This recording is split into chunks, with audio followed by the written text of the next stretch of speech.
अब मैं आपके सामने क्वांट स्मॉल कैप फंड का शॉर्ट टर्म का रिटर्न रखता हूं कि शॉर्ट टर्म में ये फंड कितना ज़्यादा नुकसान इन्वेस्टर को दे रहा है। तो आप स्क्रीन पर देख सकते हैं। अगर एक हफ्ते की बात करूं तो -0.95% का निगेटिव रिटर्न दिया है, जबकि कैटेगरी एवरेज रिटर्न देखोगे तो -1.18% का निगेटिव रिटर्न है। तो एक हफ्ते में अपने कैटेगरी एवरेज रिटर्न से कम नुकसान दे रहा है। एक महीने की बात करूं तो -2.60% फंड का निगेटिव रिटर्न है, जबकि कैटेगरी एवरेज रिटर्न देखोगे तो -7% का निगेटिव रिटर्न है।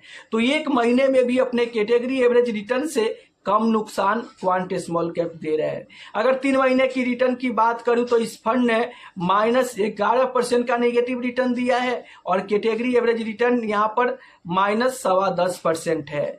तो यहां पर 3 महीने में अपने कैटेगरी एवरेज रिटर्न से थोड़ा सा ज्यादा नुकसान देते हुए नजर आ रहा है। अगर मैं 6 महीने की बात करूं तो यहां पर इस फंड ने 10.30% का नेगेटिव रिटर्न दिया है, जबकि कैटेगरी एवरेज रिटर्न भी आप देखोगे तो -10.28%। ऑलमोस्ट कह सकते हो कि 6 महीने में अपने कैटेगरी एवरेज रिटर्न के अनुसार ही ये फंड नुकसान देते हुए दिख रहा है।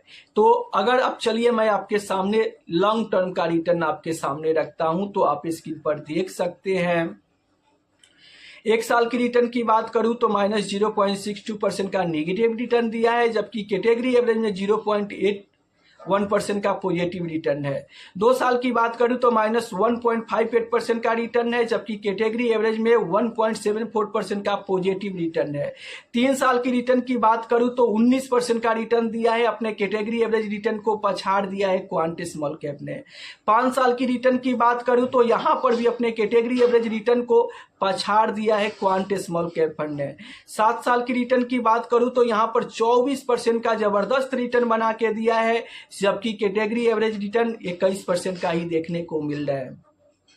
अगर मैं 10 साल की बात करूं तो 10 साल में भी जी हाँ आपने देखा कि 3 साल, 5 साल, 7 साल और 10 साल में अपने कैटेगरी एवरेज रिटर्न को पछाड़ दिया है क्वांट स्मॉल कैप फंड। तो अगर आप लॉन्ग टर्म इन्वेस्टर हो तो आपको इस फंड में बने रहना चाहिए।